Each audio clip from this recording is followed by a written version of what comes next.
Hola hermanas, espero que estén muy bien. Las saludo a todas en el amor del Señor y les cuento que vamos a continuar con nuestro estudio de Gálatas, el capítulo 3, pero antes vamos a tener un momento de oración.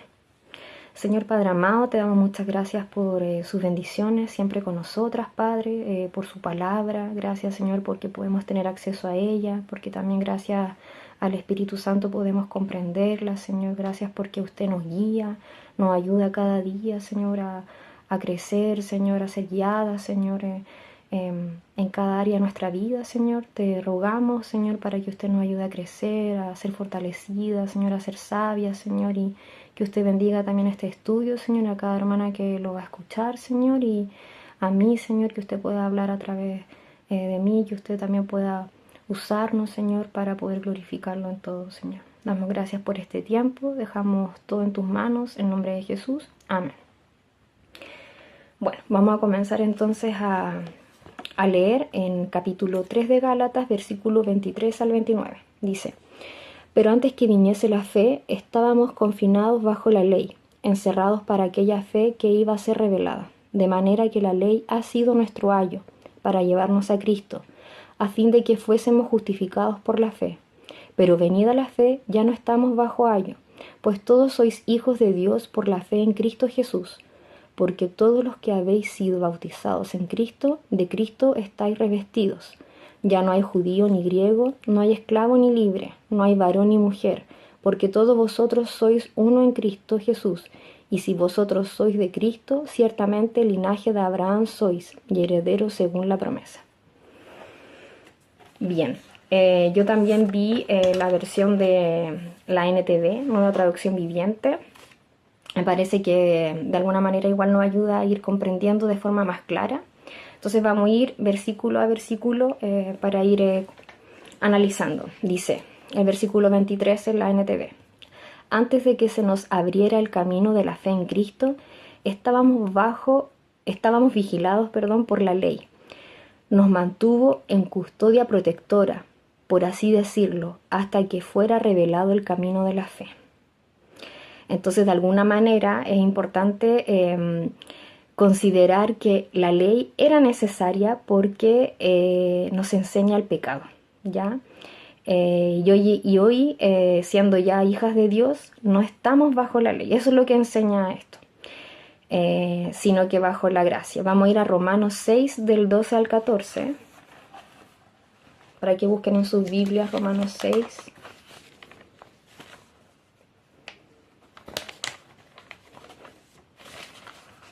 Del 12 al 14 dice: No reine pues el pecado en vuestro cuerpo mortal, de modo que lo obedezcáis en sus concupiscencias, ni tampoco presentéis vuestros miembros al pecado como instrumentos de iniquidad, sino presentaos vosotros mismos a Dios como vivos de entre los muertos, y vuestros miembros a Dios como instrumentos de justicia. Porque el pecado no se enseñoreará de vosotros, pues no estáis bajo la ley, sino bajo la gracia.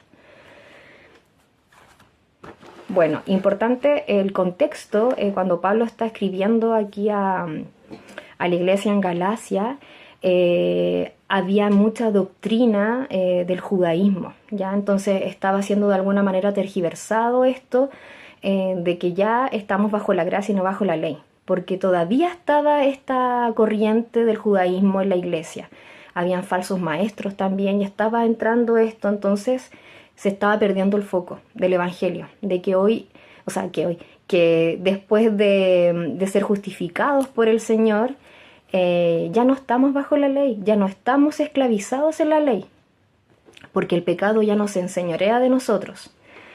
El versículo 24 en la NTV dice: Dicho de otra manera, la ley, para que vayamos entendiendo mejor, fue nuestra tutora, que en el fondo es lo que reemplaza a la palabra ayo, que significa justamente guía, tutor. La ley fue nuestra tutora hasta que vino Cristo. Nos protegió hasta que se nos declarara justos ante Dios por medio de la fe. La ley, de alguna manera, evidencia nuestro pecado, ¿sí? Si no hubiera estado la ley, no habría de alguna manera como la claridad para ver que nosotros humanamente era imposible cumplir la ley, pero de alguna manera todo lo que decía la ley nos hace ver nuestra realidad, nuestra condición de pecadores. Vamos a ir a Romanos 4:15, que dice, Romanos 4:15 dice: pues la ley produce ira, pero donde no hay ley tampoco hay transgresión. Por tanto, es por fe, para que sea por gracia, a fin de que la promesa sea firme para toda su descendencia, no solamente para la que es de la ley, sino también para la que es de la fe de Abraham, el cual es padre de todos nosotros. Bueno, después vamos a seguir comentando lo que dice ahí con respecto a la promesa de Abraham. Y Romanos, también vamos a leer Romanos 7, del 7 al 8. Dice: ¿qué diremos pues? La ley es pecado en ninguna manera, pero yo no conocí el pecado sino por la ley, porque tampoco conociera la codicia si la ley no dijera no codiciarás. Mas el pecado, tomando ocasión por el mandamiento, produjo en mí toda codicia, porque sin la ley el pecado está muerto.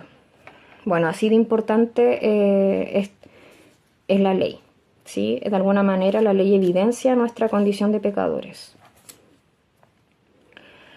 Y el versículo 25 dice, de Gálatas: y ahora que ha llegado el camino de la fe, ya no necesitamos que la ley sea nuestra tutora, sea nuestro ayo. ¿Por qué? Porque ahora estamos en Cristo, ya no estamos bajo la ley, bajo la gracia que es por fe, y somos guiados por el Señor Jesucristo. El Evangelio es un poder continuo, no solamente en el momento de nuestra salvación, sino que una y otra vez en nuestra vida como creyentes vamos al Evangelio. El Evangelio es el que nos hace y nos recuerda, ¿cierto?, nuestra condición, de dónde fuimos sacados, y que Cristo fue el que pagó, ¿cierto?, ese pecado, que la ira de Dios estuvo sobre él, porque ese era el costo del pecado, y lo sufrió por nosotros, lo pasó por nosotros. Pero el Señor también resucitó, ¿cierto?, y pudo vencer el pecado. En él no hubo pecado, y por eso tenemos entrada también al Señor, hemos sido justificados. Entonces el Evangelio, siempre tenemos que ir otra vez a Él. El Evangelio es un poder continuo en nuestra vida. El versículo 26 de Gálatas dice: pues todos ustedes son hijos de Dios por la fe en Cristo Jesús. Al ser ahora hijos de Dios, también tenemos que saber, y nosotros, importante saber que ahora tenemos el Espíritu Santo. No somos dejado, ¿cierto? Vino Jesús y luego, ¿cierto?, ya no está, sino que Él dejó a un consolador, ¿cierto?, que es el Espíritu Santo, que Él también nos está ayudando y nos guía cada día. Vamos a ir a Juan 16, del 7 al 8,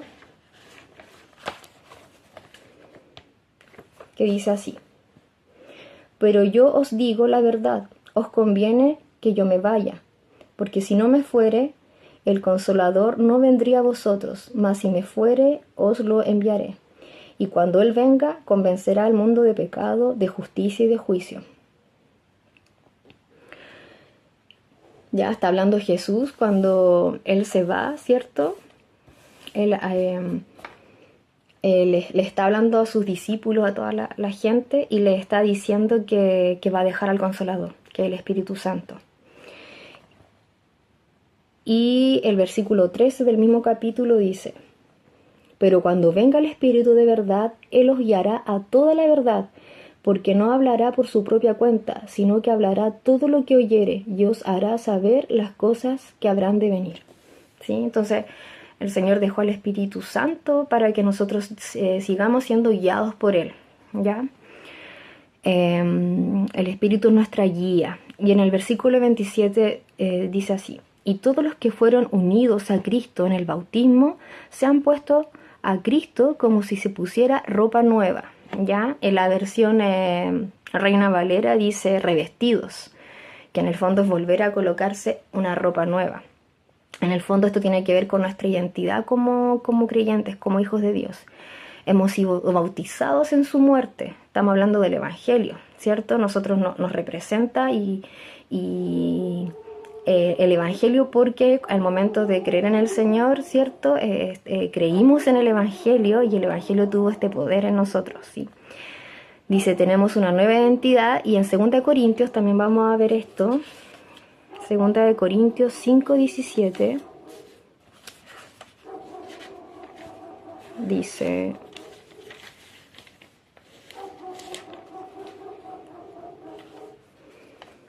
de modo que si alguno está en Cristo, nueva criatura es. Las cosas viejas pasaron, he aquí, todas son hechas nuevas. Bueno, de eso se trata, ¿cierto? En el momento de ser hijos de Dios ya no hay diferencia entre nosotros, porque nuestra identidad ahora es ser hijos de Dios.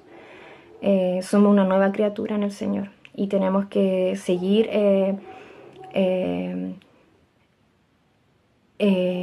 en intimidad con el Señor, leyendo su palabra en oración, porque el Señor también nos va transformando. Pero ya incluso en el momento de ser convertidos en hijos de Dios, ya somos nuevas criaturas. El Señor nos ha dado una nueva identidad como hijos suyos, y somos uno en el Señor.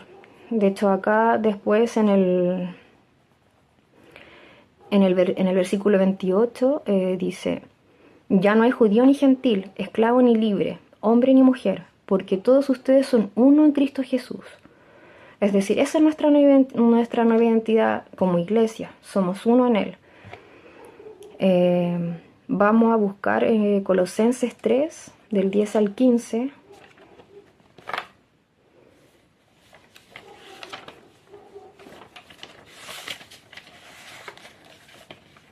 Colosenses 3, del 10 al 15 dice: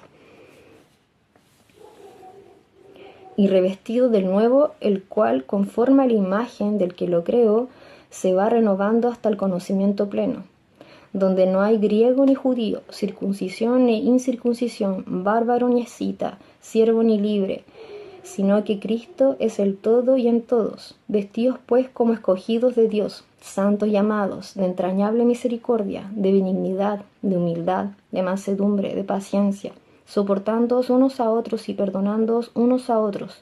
Si alguno tuviere queja contra otro, de la manera que Cristo os perdonó, así también hacedlo vosotros. Y sobre todas estas cosas, vestíos de amor, que es el vínculo perfecto, y la paz de Dios gobierne en vuestros corazones, a la que asimismo fuisteis llamados en un solo cuerpo, sed agradecidos. Bueno, ahí está hablando, ¿cierto?, de nuestra nueva identidad. Es como un resumen, ¿cierto?, de alguna manera, de lo que somos ahora en el Señor. Y lo importante de que nos vistamos, ¿cierto?, de que nos comportemos también como escogidos, como lo que somos. Y también habla acerca de que somos un cuerpo, somos parte de un cuerpo, parte de la iglesia, así de importante. Y el versículo 29 de Gálatas 3 dice: y ahora que pertenecen a Cristo, son verdaderos hijos de Abraham, son sus herederos, y la promesa de Dios a Abraham les pertenece a ustedes. Bueno, esa promesa, ¿cierto?, no solamente es para los judíos, ¿cierto?, sino que también para los gentiles. O sea, la salvación fue mucho más allá de lo que ellos a lo mejor pensaron en su momento. El mismo pueblo del Señor Jesucristo, la salvación fue también para los gentiles. Vamos a ver Romanos 4:13.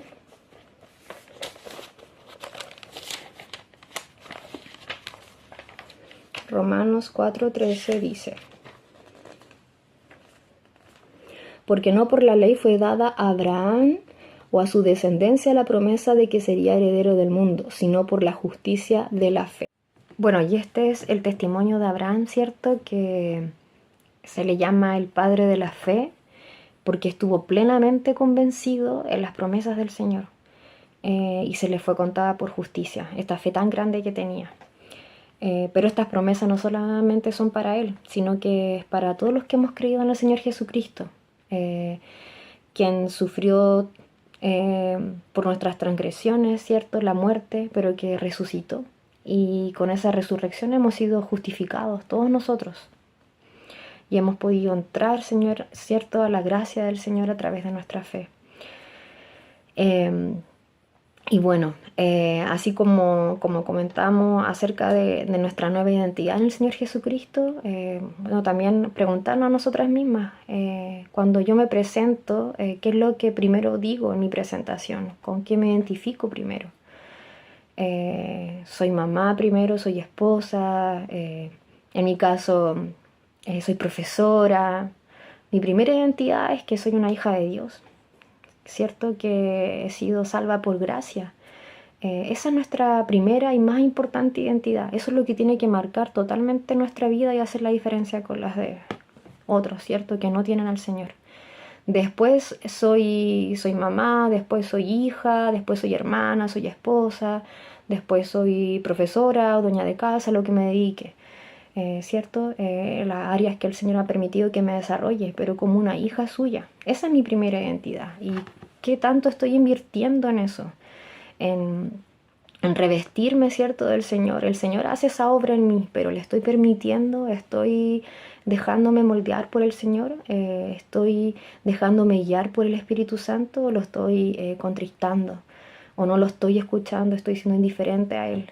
Bueno, aún así el Señor es tan misericordioso que aún así, a pesar de nuestra indiferencia, de nuestra infidelidad con Él, Él nos perdona una y otra vez, ¿cierto? Él siempre está ahí, eh, dispuesto, siempre disponible para nosotras cuando queramos buscarle, cuando queramos ir en oración a Él, leer su palabra. Él está ahí para trabajar en nosotras, para que, si es necesario incluso, que el Señor nos quebrante para llegar a estar mucho más cerca de Él, tener una relación mucho más íntima, más estrecha con Él. Esa tiene que ser nuestra identidad. Eso tiene que ser nuestra prioridad en la vida, nuestras emociones, nuestra felicidad, ¿cierto? Nuestro gozo no puede depender de nadie más, primero que del Señor. Eso es lo primero, que nadie ocupe el lugar que le corresponde al Señor. Eh, Eso, hermanas, creo que esto nos enseña también a que podamos recordar, ¿cierto? Y que podamos nunca perder el foco del Evangelio, de por qué hemos sido salvas, ¿cierto? Eh, y poder también pensar en nuestra identidad como hijas de Dios. Qué es lo que nos define realmente y poder invertir en eso, poder trabajar en eso, crecer en eso. Estar cada vez más en comunión con el Señor, oír su voz o la voz del Espíritu Santo también que está en nosotras al momento de haber sido salvas. Así como esta iglesia necesitada también aclarar, ¿cierto? Y rectificar el Evangelio y dejar de lado todos estos vientos de doctrina, ¿cierto? Todo este tipo de, de falsas doctrinas que estaban ahí en la iglesia. Bueno, nuestra iglesia también está siendo atacada por muchas cosas, no solamente doctrinales, sino que cosas de la actualidad, de tentaciones, de cosas que en el mundo están ocurriendo, que son muy fuertes. Y que también están en contra de nuestra propia identidad como cristianos. Entonces también estar recordando y no perder el foco, no alejar o sacar nuestra mirada de Jesucristo, del Evangelio. Así que eso, hermanas, estar meditando en eso y bueno, muchas gracias al Señor por su palabra, por poder reflexionar y meditar en ella. Muchas gracias, hermanas, que el Señor las bendiga mucho y nos vemos pronto.